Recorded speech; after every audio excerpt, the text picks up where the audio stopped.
감사가 길을 만든다라는 제목으로 하나님 말씀 증거하겠습니다. 옛날 춘추전국 시대 편작이란 유명한 의사가 있었습니다. 동양의학의 아버지라고 불린다고 하네요. 명성이 높았습니다. 위나라 문왕에게 소식이 전해졌습니다. 왕이 물었습니다. 누구의 의술이? 삼형제거든요.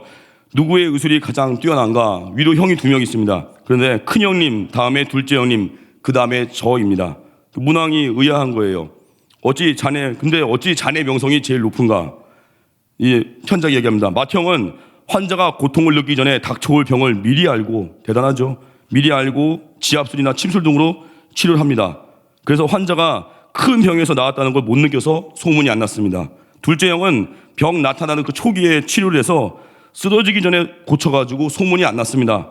근데 자기는 병세가 아주 위중하고 심각할 때 치료해 주니까 자기 의술이 제일 뛰어나다고 소문이 났다는 거예요. 우리 이야기 같습니다.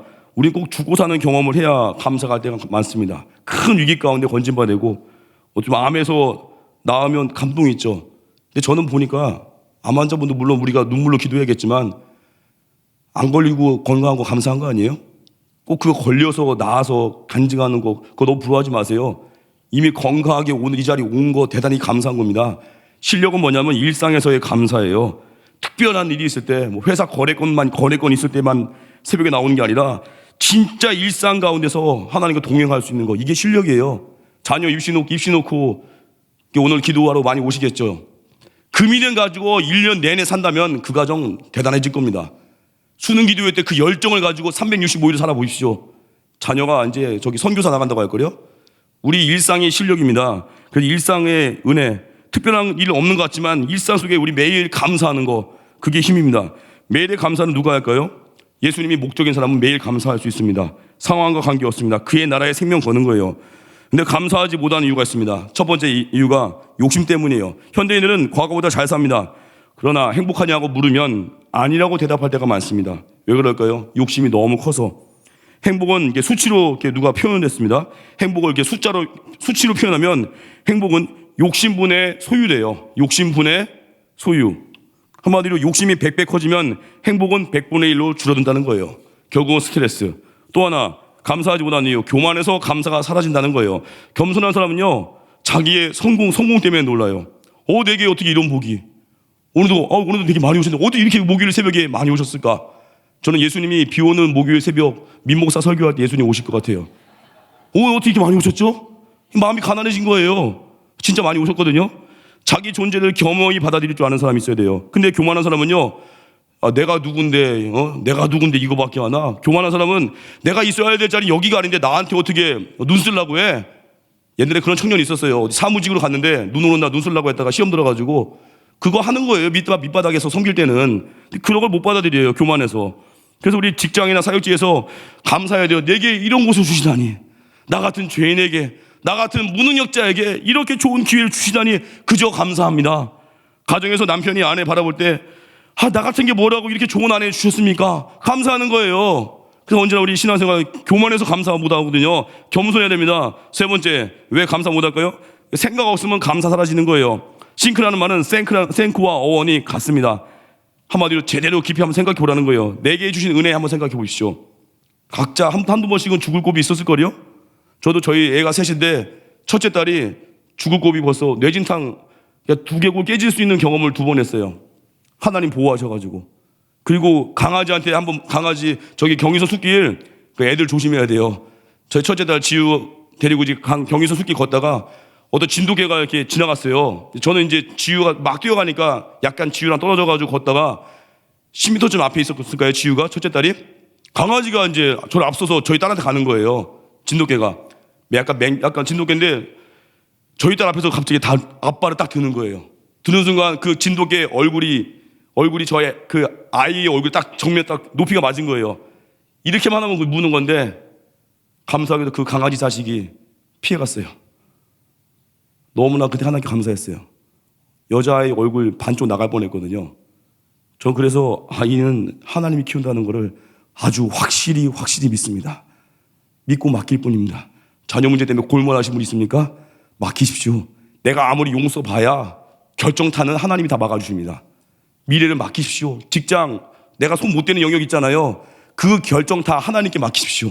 하나님의 선한 도우심 없으면 우리 아무것도 못한다는 겁니다. 그래서 우리 내게 주신 은혜를 감사하고 겸손한 마음으로 은혜 묵상하면서 살아가십시오. 그럼 매력이 넘칩니다.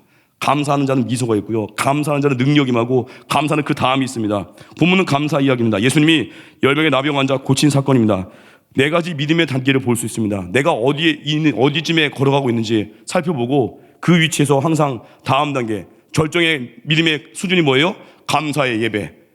아무리 썩어지게 부어져도 하나님만 보이는 거, 그리고 감사하는 거. 감사의 동료가 뭐예요? 헌신까지 나아가는 거. 그리고 우리 4가지 단계를 보면서 나의 믿음의 위치를 점검하고 도약하는 믿음 되길 바랍니다. 첫 번째 믿음의 단계, 기대와 소망이에요. 11절, 12절 같이 읽겠습니다. 시작. 예수께서 예루살렘으로 가실 때 사마리아와 갈릴리 사이로 지나가시다가 한 마을에 들어가시니 나병 환자 10명이 예수를 만나 멀리 서서 바라보는 거예요. 소망이 생긴 거예요. 예루살렘으로 가시는 길에 사마리아와 갈릴리 사이로 지나가셨습니다. 한 마을에 들어가셨습니다. 10명의 나병 환자 만나셨습니다. 나병, 불치병, 전염성이 있습니다. 가족 사이로부터 격리되는 겁니다. 사람들이 가까이 가면은 나병 환자는 이렇게 외쳐야 돼요. 나는 부정합니다. 나는 나병 환자입니다. 소리쳐야 돼요. 절망이죠. 죽을 날만 기다립니다. 가끔씩 예수님에 대한 이야기를 들었습니다. 소망입니다. 우리에게도 이렇게 말씀이 들어가잖아요. 막 소망이 생겨요. 그런데 이 소망으로 끝나면 안 됩니다. 그 소망을 가지고 어디로 가야 돼요? 예배의 자리로. 그 소망 가지고 이제는 순종의 발걸음으로, 선교는 가야지, 선교는 좋은 거야. 새벽기도 해야지, 새벽기도는 좋은 거야. 전도해야지, 좋은 거야. 그 사람의 소망이 그 사람이 아니에요. 그걸 행하고 있느냐, 그게 그 사람인 거예요. 망가진 꿈이 있습니다. 우리가 근데 수치심 때문에 주님께 나아가지 못하고 있을 때 주님이 오셨습니다. 한계 속에 갇힌 우리를 건지려고 주님이 오시는 거예요. 그래서 오늘 말씀 시작하면서 예수님의 동선을 이제 기록합니다. 예수님의 행로인데 11절 보니까 예수께서 예루살렘에 가실 때 사마리아와 갈릴리 사이로 지나가시다가, 오늘 본문 바로 직전인 누가복음 17장 10절까지 진행되는 말씀은요, 예수님이 베레아 지역에서 사역을 하고 계셨습니다. 이 지역은 지리적으로 요단 동편이에요. 따라서 베레아에서 사역하다가 예루살렘으로 최종 목적지로 이동하시게 되는데, 베레아에서 요단강만 딱 건너가면 예루살렘이에요. 멀지 않습니다. 그럼에도 불구하고 예수님께서 유대 땅 북쪽에 위치한 사마리아와 갈릴리 사이로 돌아가신 거예요. 올라가셔서. 그리고 거리상으로 예루살렘으로부터 더 멀어진 길을 택하시고, 의도적으로 한마디로 먼 길 오신 거예요. 결론적으로. 왜 그러겠습니까? 목적지가 선명하고 짧은 길이 있는데 굳이 돌아서 10명 나병 환자 때문에. 예수님은 사명이 분명하셨어요. 십자가의 길이고, 또 하나가 뭐예요? 고난당한 자, 환난당한 자들의 아버지가 되어주셨습니다. 필요가 있는 곳이면 간다는 거예요. 돌아가도 간다는 거예요. 우리 인생에도요, 은혜가 임하잖아요. 그러면 필요를 위해 살아갑니다. 누군가의 필요를 채워주고 살아갑니다. 하나님 우리 인생을 돌아가게 하실 때가 있습니다. 우리 인생 돌아갈 때가 어떤 때입니까? 내가 원하는 게 바로 직선 코스는 안 되고 빙빙 돌아가는 것 같이 느껴질 때 있죠. 느려 보일 때 있죠. 목적이 있습니다. 하나님이 나를 향한 계획이 있잖아요. 근데 성장해야 되잖아요. 그래서 나에 대한 필요를 채우시기 위해서, 누군가에게는 재정에 있어서 좀 자유로워지기 위해서 재정의 연단을 받게 하시고요, 누군가에게 겸손의 영역을 키우기 위해서 이상하게 원수 같은 자들이 내 옆에 늘 있는 것 같고요, 그 원수로 인해서 내 속에 있는 악이 깨지는 거예요. 그래서 더 겸손케 하려고, 실력 갖추게 하려고 우리 인생을 돌아가게 할 때가 있습니다. 또 하나 뭐예요? 다른 사람의 필요를 채우게 하기 위해서 돌아가게 할 때도 있어요. 저는 돌아갔던 사역은 아닌데, 제가 원래 2년 전에 이진 진장하다가 초등부 하지 않았습니까? 지금까지 초등부를 이제 2년째 하고 있는데, 어떤 저희 좀 감사한 동료자분이 이렇게 저를 얘기해 주더라고요. 민 목사님이 오랫동안 진장하다가 초등부 각자에 가게 된 거 하나님이 인도하신 것 같습니다. 그래서 저한테 이렇게 격려해 주더라고요. 민 목사님이 2년 동안 했던 그 초등부 사역, 아이들에겐 복이 되었을 것입니다. 물론 부족해요. 애들이 오히려 제 스승인데, 그 사역자분의 얘기가 참 위로가 됐어요. 2년 동안 민 목사님의 사역, 잠시 진장하다가 초등 갔던 건 아이들에게 복이 되었고, 그 아이들에게, 다음 세대 아이들에게 신앙의 기준을 정말 직설적으로 증거해 준 거 너무나 감사합니다. 그 아이들 나중에 다 얘기해버렸네. 청소년부도 올라오겠지 하면서 되게 위로해 줬던 말씀이 기억나는데, 그런 것 같아요. 돌이켜보니까 부족함도 많았고 실수도 많았고 연약함도 있었지만, 믿음의 시각은 좋은 걸 바라보는 거잖아요. 좋게 해석을 해주더라고요. 돌아가는 것 같지만 그게 누군가의 필요를 채워주기 위함이었고, 누군가에게 은혜를 주기 위함이었고, 그 다른 사람의 필요를 채워주는 건요, 결론적으로 행복한 겁니다. 부시 행정부 때 국가장애위원회 위원했던 강영호 박사님, 돌아가신 분, 시각장애우인데 참 아름다운 인생을 사셨습니다. 크리스찬이고. 근데 그분이 이렇게 얘기했어요. 저의 실명으로 인해서 가족 모두가 훌륭한 사람이 되었습니다 라면서 얘기합니다. 자기 아내는 자기의 실명으로 인해서 특수교육을 전공하고 전문가가 되었고, 큰아들은 자기 눈을 고쳐주려고 안과 의사가 되었대요. 작은 아들은 자기 연설문 쓰는 거 도와주다가 변호사가 됐대요. 제가 지금 뭐 세상적으로 잘 나갔다 그게 메시지가 아니라 뭔지 아시죠? 그 자녀들은요, 부모님을 사랑했고요, 부모님의 아버지의 필요를 채워주다가 결론적으로 행복한 거예요. 세상적으로 잘 나갔다 그게 메시지가 아니라 그들은 그 가정은 행복했다. 왜요? 서로 희생하고 서로 사랑하고 서로의 필요를 채워주니까. 어떤 결혼이 행복한 거예요? 믿음 안에서 만나야겠고, 그 다음 뭐예요? 믿음 있으면 상대의 필요를 채워주는 거. 이 시대가 많은 사람들, 젊은이들 결혼이 어렵다고 하죠. 왜 그러겠습니까? 결혼이 거래가 돼버리니까. 내가 없는 거 보상받으려고 하니까. 줄이려고 해보십시오. 하다못해 식당 가서 밥값만 낸다고 해보세요. 서로 밥값 내려갑니다. 왜요? 희생하는 건 좋은 거니까. 희생하겠다고 하면 이제 기회는 널려 있는 거예요. 크리스찬들이 이 땅 살 때 크리스찬들이 기회가 없다는 거, 자기가 말씀대로 안 살아서 그래요. 말씀대로 진짜 자기 부인하고 희생하면서 십자가 지면요, 어서 오십시오. 어디 좀 그런 충성된 자 없습니까? 제발 좀 오면 안 되겠습니까? 다 붙잡아가요. 여기 좀 같이 일해달라고. 크리스찬들은 늘 기회의 땅입니다. 우리 믿음의 첫 번째 단계가 뭐라고요?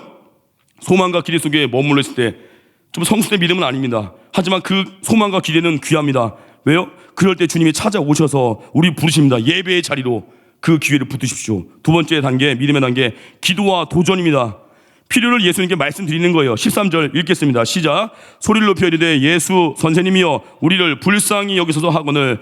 큰 소리로 예수 선생님이여 우리를 불쌍히 여기소서. 믿음은 그겁니다. 여러분, 약해질 때 있죠? 그건 기회입니다. 왜냐하면 주님께 긍휼을 구하기 딱 좋은 조건이거든요. 주님이 불쌍히 여기시면요, 게임 끝납니다.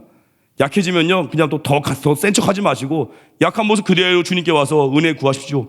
우리를 긍휼히 여기십니다. 내 믿음이 대단해서 돕는 게 아니라 주님의 긍휼이 너무 크니까, 주님이 불쌍히 여기시니까 내 자격이 아니에요. 그래서 주님의 긍휼을 의지해서 나아가면요, 방향이 잡히고요, 기도하면요 도전할 힘이 생기고요, 기도하면 순종할 파워 생깁니다.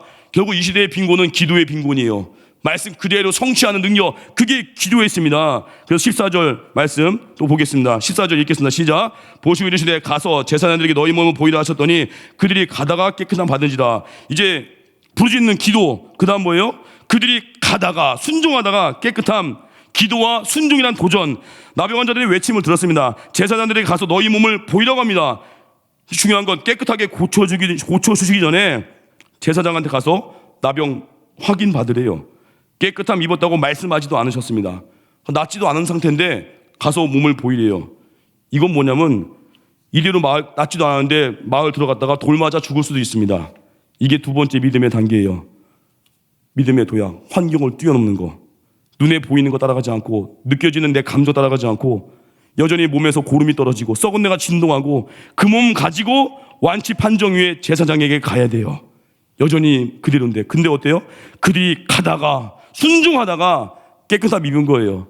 저는 어린 시절 좋아했던 되게 배우가 있습니다. 참 존경했던 배우, 멋있었습니다. 1942년생 해리슨 포드. 다 아시는 분들 많을 겁니다. 인디아나 존스 시리즈로 유명하죠.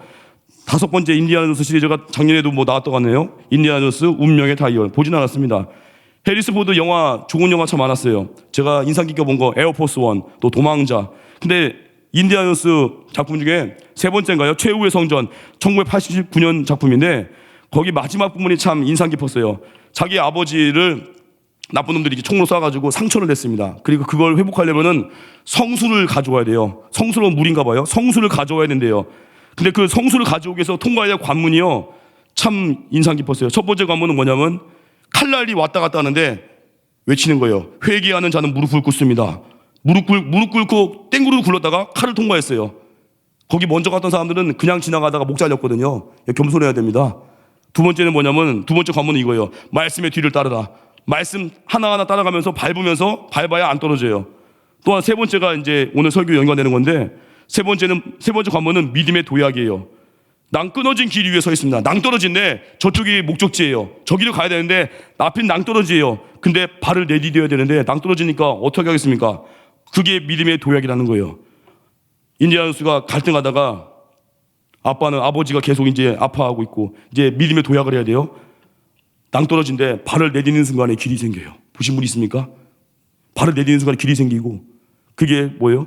뻔히 내려다보니 낭떠러지에 발을 내디뎠는데 그게 길이 돼버렸어요. 건너갔어요. 좀 신앙생활 같아요. 말씀에 의지해서 우린 어때요? 지금 상황은 끊어진 길 위에 서 있는 것 같지만 말씀에 의지해서 그물을 내리는 거예요. 내키지 않아도 원수 갚는 것이 하나님께서 있으니 우리 내키지 않아도 용서하고 사랑하는 거 그거예요. 뱀에 물렸다고 뱀 따라가면요 내 안에 독이 퍼져버리는 거예요. 뱀에 물렸습니까? 누군가에게 배신당했습니까? 그 사람 복수하려거나 따라가면요 내 안에 독이 다 퍼지는 거예요. 하나님께 가서 은혜 받고 용서해야 돼요. 또 우리 신앙생활 할 때 사망 논리로 인해서 일제강점기 때 변절자들의 논리가 뭐냐면 그 배신자들 다 이유가 이거예요. 사망 논리. 부득이해서 일제의 편을 들었다고. 부득이해서 우리 시대에도 그런 사람 많아요. 부득이해서 내가 주일 성수는 잘 못하겠다 그러고 회사 대목이 주일이라고 그러고 부득이해서 내가 11조 생활 힘들다고 하고 잠깐 11조는 좀 내가 줄여서 하겠다고 하고 부득이해서 못하겠다. 부득이해서 내가 부정을 좀 행했다. 그게 뭐예요? 그게 바로 일제강점기의 변절자들 논리예요. 상황 논리. 부득이해서. 기업 경영하다가 막 바쁜 분이 있어요. 정말 기업에서도. 근데 이번에도 보니까 그 바쁜 와중에 하나님 앞에 또 선교 헌신하고 하면서 일주일간에 손해본 금액들이 또 채워지는 거 보게 되고 제가 지금 이거 뭐 일반화 시키고 싶지 않아요. 선교 갔다 오고도 고난이 있는 분이 있습니다.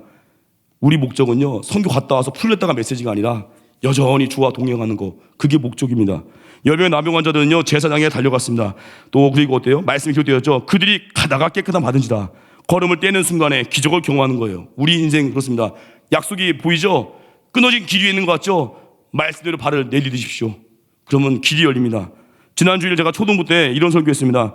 한 예화를 들면서 치필레라는 미국에서 정말 유명한 패스트푸드점 그 치필레 회사 이야기를 했습니다. 미국의 치필레, 한국에는 진출 안 했습니다. 되게 미국에서 정말 유명해요. 거기 치킨버거는 제가 검색해 보니까 치킨버거는 거의 미국 1위예요. 거기. 근데 그 치필레 특징, 주일에는 문을 열지 않습니다. 우리 교회 밑에 있는 KFC 주일날 장사 무지 잘 되죠. 우리 교회가 먹여 살리는데 가슴이 아파요. 우리가 많이 사 먹을수록 거긴 교회 못 올 것 같아요. 참 죄송한 저도 많이 사 먹었는데 사 먹을 때 약간 미안한 마음은 들어요. 다행히 초등부 아이들이 가서 전도지 다 뿌리고 왔어요.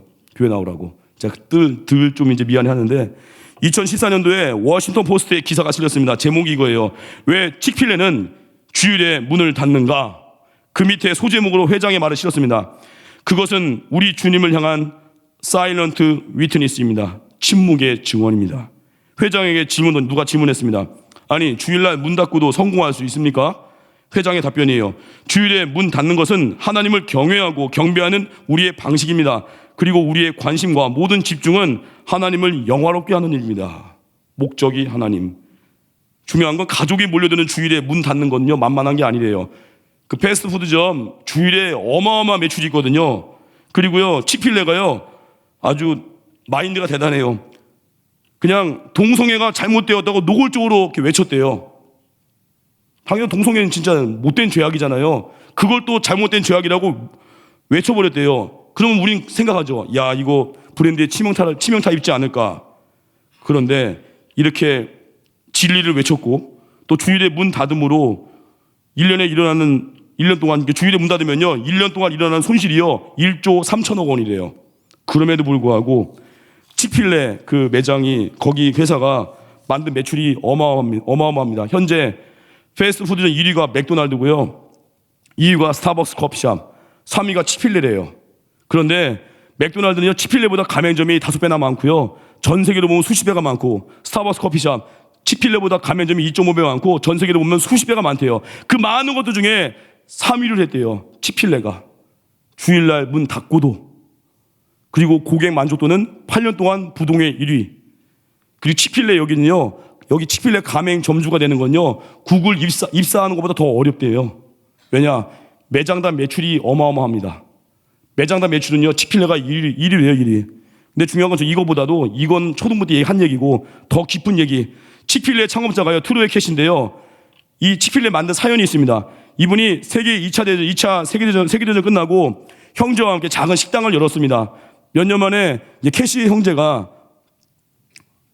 형제 하나가 비행기 충돌로 세상을 떠났습니다. 생살이 찢어지는 아픔을 느낀 거예요. 엎친 데 덮친 격으로 식당이 불타가지고 잿더미로 변한 거예요. 트루의 캐시는 또 건강까지 나빠졌습니다. 대수술 받고 2달간 꼼짝없이 병원 침대에 누워 있어야 됐대요. 병원 침대에서 그리고 기도했다고 합니다. 하나님, 나의 사업, 나의 삶 가운데 새로운 아이디어와 방향을 알려주십시오. 힘든 그 상황, 잿더미 같은 상황에서 병원에서 기도했대요. 그러다가 아이디어가 떠오르는 게 뭐냐면 자기가 가장 좋아하는 음식인 닭고기에 관한 기발한 아이디어가 떠오른 거예요. 그게 그 치필레예요. 빵에 닭가슴살 넣어서 치킨 샌드위치를 만들기로 생각을 했는데 치필레가 탄생한 거예요. 나중에 그 트루에 캐시가 말했습니다. 내가 2달간 병실에 누워 있으니까 우리 아이들이 그렇게 좋아할 수가 없었다. 그는 뭐예요? 병원 입원을 인생의 질주를 멈추고 초점을 조정하라는 하나님의 신호로 해석한 거예요. 우리 인생에 광야가 있습니다. 광야는 뭐예요? 초점을 조정하는 시간이에요. 멈춘 것 같지만 어마어마한 하나님의 개입이 일어나고 있습니다. 때로는 구조조정 당하기도 하고, 때로는 원치 않는 질병에서 괴로워할 때 있고, 자녀들이 돌아오지 않아 아파할 때 있고, 그때 기도하면서 새벽에 깨워 기도하면서 머무르십시오. 그리고 하나님께서 초점을 조정하십니다. 어제 병원에 입원하신 한 장로님, 오늘 무릎 수술하시죠? 그 기간 동안에 한 일주일 정도 입원하신다고 합니다. 그 기간이 이제 믿음이 더 깊어질 것이고 순종의 농도로 가득가득 채워주는 시간 될 줄 믿습니다. 왜요? 하나님이 함께 하시기 때문에. 광야길 가운데 우리 할 일 두 번째 단계가 뭐예요? 주님께 기도하시고 그리고 믿음에 도약하십시오. 해리스 포드 그 인디아나 존스 같이 낭떠러지 같은 상황 같지만 믿음의 도약으로 발 내디십시오. 주의 말씀 의지해서 깊은 곳에 금을 던지십시오. 세 번째 단계, 우선순위를 놓치지 말라는 거예요. 국리를 고소했던 나병 환자 10명 모두 감사했습니다. 그런데 그들은 중에 돌아온 사람은 1명, 사마리아 사람. 나병 환자는 어때요? 길게는 수십 년 격리된 고통 가운데 삶에서 해방됐습니다. 하고 싶은 게 많았을 거예요. 이해는 됩니다. 그러나 우리가 기억할 믿음은요, 사마리아 사람이에요. 자신을 만족시켜줄 기쁨과 즐거움을 눈앞에 두고 그에게 우선순위가 하나님이셨습니다. 예수님이었어요. 축복에 취하지 않는 거예요. 영성이 뭐냐면 썩어지게 부어져도 하나님만 보이는 것. 영성이 뭐예요? 다 거둬 가셔도 하나님만 의지하는 것. 사마리아 사람이 또 1명 돌아왔죠. 왜 돌아왔겠습니까? 그는 여전히 사회 복귀에도 천대받을 운명이에요. 갈 곳이 없는 인생입니다. 그의 약함이 하나님 앞에 머물게 한 거예요. 우리 인생 약함이 있습니까? 여전히 해결되지 않은 문제가 있습니까? 그 약함 때문에 주님께 머무를 수 있다면 그건 복입니다. 그래서 오늘 언제나 주님께 다시 돌아가는 거예요. 은혜 받고 다시 주일 예배, 은혜 받고 다시 새벽 예배. 네 번째, 가장 강력한 믿음, 감사의 예배입니다. 여기까지 가기 바랍니다. 하나님 돌아와서 예배드리는 사람 많습니다. 근데 그 다음 단계요, 감사의 예배. 감사는요, 헌신합니다. 감사는 드림입니다. 우리 믿음의 가장 영광스러운 단계예요. 본문에 보면 큰 소리로라는 단어가 마음에 남습니다. 큰 소리로 외치는 2번의 장면 등장하는데, 죄송합니다. 10명의 나병 환자들이 예수님께 자신을 고쳐주기를 청하는 장면, 큰 소리로. 두 번째, 고침받고 예수님께 돌아온 사마리아 사람이 큰 소리로 하나님께 영광 돌리는 장면. 묻겠습니다. 우리는 어떤 큰 소리를 외치고 있습니까? 어떤 외침으로 주님께 서 있습니까?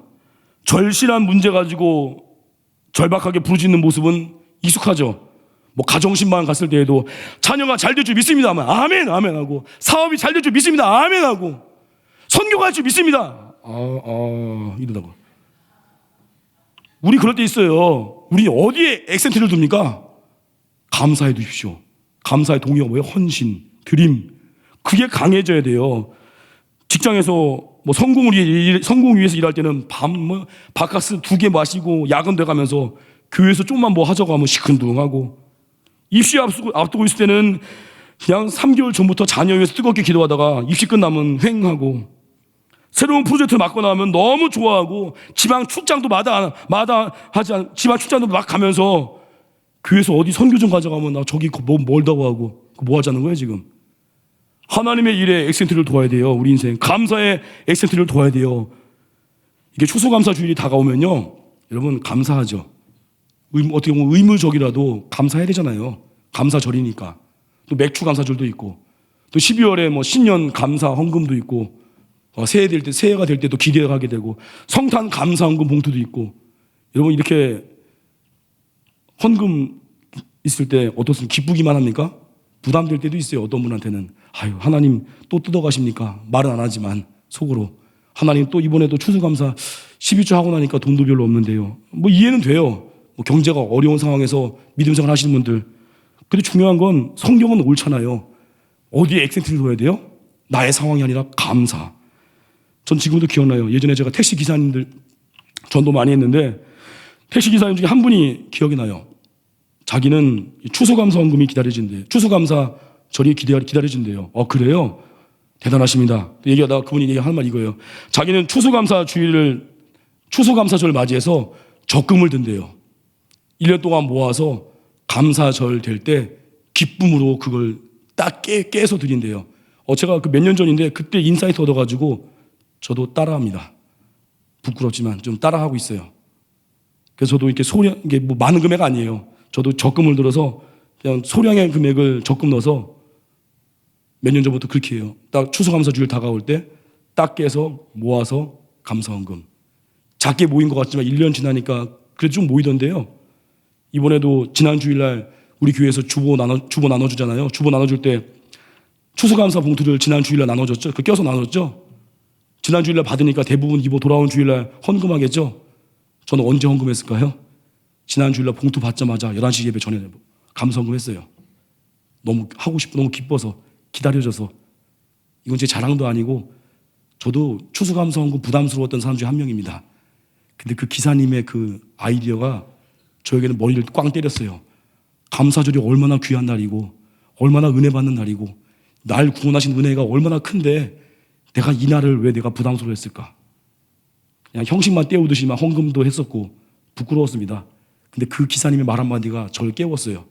그래서 이제 적금을 모아서 깨서 헌금 드릴 때 향유옥합 깨는 정도까지는 아니겠지만 그래도 마음에 기쁨이 있어요.